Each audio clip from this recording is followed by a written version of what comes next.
എന്തായാലും പോലീസ് ഈ കമൻറ്റ് ബോക്സിൽ വന്നവരെ അങ്ങനെ ചരിത്രത്തിൽ ആദ്യമായിട്ടാണ് തോന്നുന്നത് ഈ കമൻറ്റ് ബോക്സിനെ ബേസ് ചെയ്തുകൊണ്ട് കേസെടുത്ത ഒരു അവസ്ഥ. നേരത്തെ അങ്ങനെയൊന്നും കമൻറ്റ് ബോക്സ് സംബന്ധമായിട്ടൊന്നും അധികം കേസുകളൊന്നും വന്നിട്ടില്ല. പക്ഷേ മലയാളികളുടെ ലൈംഗിക ദാരിദ്ര്യം തന്നെയല്ലേ ഈ കമന്റ്സ് ബോക്സ് മുഴുവൻ കാണുന്നത്. ഈ ലൈംഗിക ദാരിദ്ര്യം എന്ന് പറഞ്ഞാൽ എനിക്ക് മനസ്സിലാവുന്നില്ല. ലൈംഗിക ദാരിദ്ര്യം എന്ന് പറഞ്ഞത് എല്ലാ സ്ഥലത്തും ഉണ്ട്. പക്ഷെ ആ രീതിയിലാണ് വരുന്ന സോഷ്യൽ മീഡിയയിൽ വരുന്ന കമന്റ്സുകൾ മൊത്തം.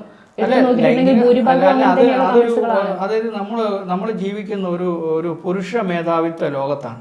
അപ്പോൾ സ്വാഭാവികമായിട്ടും അതിൻ്റെ ഒരു ബഹിർസ്ഫുരണമാണ് ഈ കമൻറ്റുകളെല്ലാം. അല്ലാതെ ഈ ലൈംഗിക ദാരിദ്ര്യം എന്ന് പറയുന്നത് എല്ലാവരും വാക്കാൽ പറയുന്നതല്ലാതെ എന്താണ് ലൈംഗിക ദാരിദ്ര്യം എന്ന് അറിഞ്ഞൂടാ. മനസ്സിലായില്ലേ?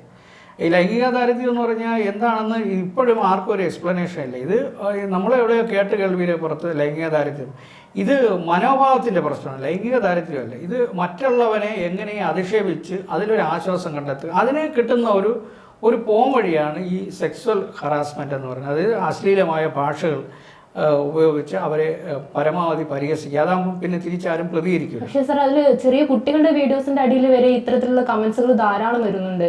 ആ കുട്ടികളുടെ വീഡിയോസ് എന്ന് പറഞ്ഞു കഴിഞ്ഞാൽ എനിക്ക് നമ്മുടെ വിഷയം വഴിമാറിപ്പോകും. അതുകൊണ്ടാണ് ഞാൻ കൂടുതൽ പറയുന്നത്. നമുക്ക് ഈ അടുത്ത കാലത്ത് അറിയാം, കേരള പോലീസിൻ്റെ പിന്നെ സൈബർ ഡോം കുറേ കേസുകൾ അന്വേഷിച്ചിട്ടുണ്ട്. ഈ ഇടയ്ക്കിടയ്ക്ക് അവർ റെയ്ഡ് നടത്താറുണ്ട്. അതിൽ ഡോക്ടേഴ്സ്, എൻജിനീയേഴ്സ്, പിന്നെ IT മേഖലയിൽ പ്രവർത്തിക്കുന്ന ആൾക്കാരാണ് കുട്ടികളുടെ ഈ വൈകൃതമായ ലൈംഗിക വീഡിയോകൾ കാണുന്നവരിൽ ബഹുഭൂരിപക്ഷം.